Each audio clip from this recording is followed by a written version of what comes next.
जो waste Asia conflict है, अगर ये एस्केलेट होता है तो इसका असर भारत पे कैसे पड़ सकता है?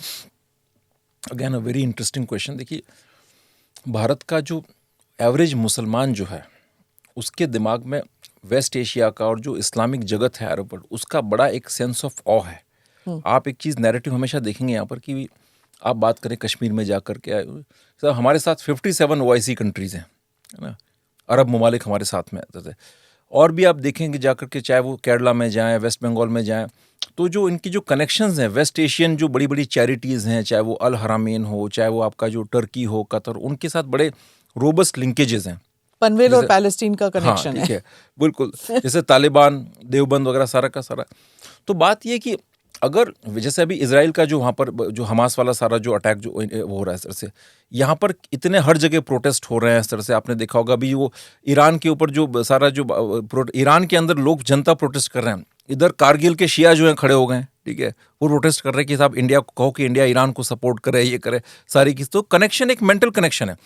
तो अगर वेस्ट एशिया में कॉन्फ्लिक्ट बढ़ती है, लेट्स से कि अगर सपोज ये ट्रंप अगर जो है जैसे विद इजराइल, अगर ये लोग ईरान पर कुछ बड़ी कार्रवाई करते हैं, तो उससे होगा ये कि बाकी जितने अरब ममालिक हैं वो भी इससे अलर्ट हो जाएंगे कि ये जो यहाँ तक बात रुकेगी नहीं शायद, और ये कभी न कभी दूसरे जो इस्लामिक कंट्रीज है वहाँ तक भी बात आएगी। तो वो discomfort may be at some stage ये जो इस्लामिक नेटो की बातें अभी चल रही हैं उसको हकीकत बना सकता है। या फिर और एक और चीज़ मान के चले कि सपोज इस बीच अगर अमेरिका में कोई बड़ा टेरर अटैक या ऐसे कुछ हो जाता है तो वहाँ पर कॉन्फ्लिक्ट और बढ़ेगी, और अगर दूसरे कंट्रीज इन्वॉल्व हुए उसमें, ये टर्की, सऊदी वगैरह, और अगर फिर उसके बाद अगर इनको जवाब देना पड़ा इजरायलीज और अमेरिकन्स को, तो उससे वहाँ पर मैसिव डिस्ट्रक्शन होगा। हालांकि नुकसान उनका भी होगा, लेकिन डिस्ट्रक्शन होगा इस्लामिक वर्ल्ड के अंदर।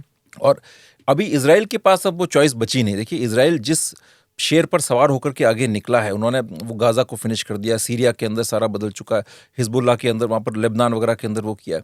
तो अब जो है उसको इसको फाइट टू द फिनिश तक लेके जाना पड़ेगा, ठीक है। बिकॉज अगर आपने अभी आप वो कर दिया, अगर ये लोग वापस कहते हैं ना, अगर एस्टैब्लिश हो गए तो फिर जो है उनके लिए दिक्कत है आगे। ईरान के अंदर भी वापस चीज़ें अगर नॉर्मल हो गई तो रेजिम एम्बोल्डन हो जाएगी, और अब उनके लिए प्योरली रिलीजियस मोड में ये फाइट आ चुकी है। लेकिन अगर वहाँ कॉन्फ्लिक्ट बढ़ी, सपोज लेट्स से जो आसार दिख रहे हैं बढ़ने के दिख रहे हैं, उसमें अगर कुछ लार्ज स्केल डिस्ट्रक्शन आपका जो है ना मुस्लिम वर्ल्ड के अंदर जो है इनकी कुछ किलिंग्स वगैरह ये हुई, तो यहाँ के लोग साइकोलॉजिकली फिर डिमोरलाइज होंगे।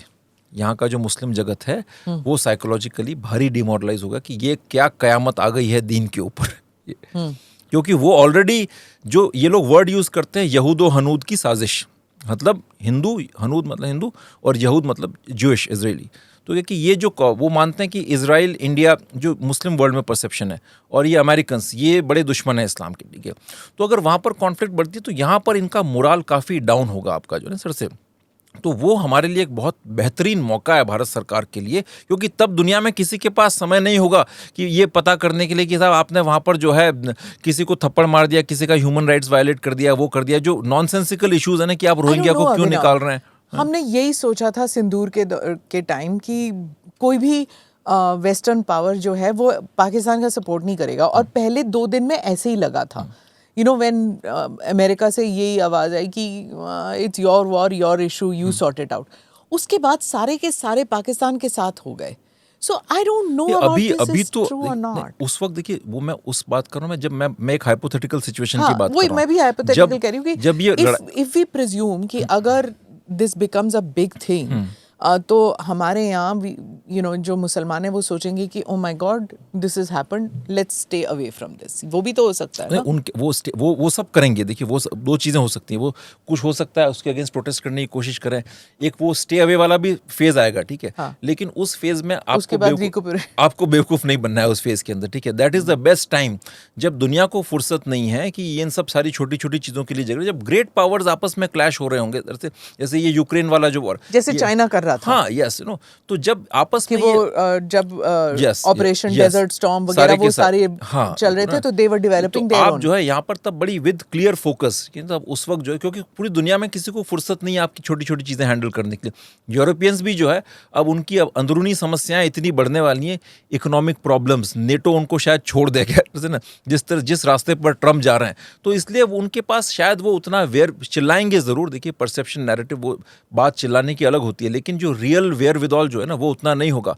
आज यूरोप ने हमारे साथ फ्री ट्रेड एग्रीमेंट साइन कर दिया, उनको भी भारत की ज़रूरत है, बिकॉज जिस तरह से वो फेस कर रहे हैं, एक तरफ रूस एक तरफ अमेरिका, तो अब तो हार्डकोर इकोनॉमिक इंटरेस्ट आ गए ना, तो शायद उनमें वो शक्ति नहीं रहेगी कि हाँ कि वो आपको इतना टारगेट कर सकें। तो वो समय होगा भारत के पास कि आप फुल थ्रॉटल एक जो है ना पूरी मजबूत डिटर्मिनेशन, इच्छा शक्ति के साथ with a clear road map, हमें ये पता होना चाहिए कि हमारा एंड गेम क्या है।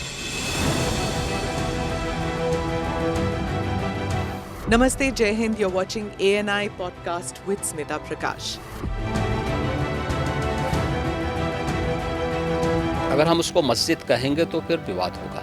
The issue is टूटा है क्या भारत? 400 पार का मतलब ये है कि संविधान खतरे में है। क्या हम लोग ये निर्देश देते हैं कि फला को गिरफ्तार करके जेल डाल दें? वही तो कह रहे हैं सब। ये बेबुनियाद निराधार आरोप। सच्चा सुनना चाहो देखो स्मिता प्रकाश ANI, it does not lie।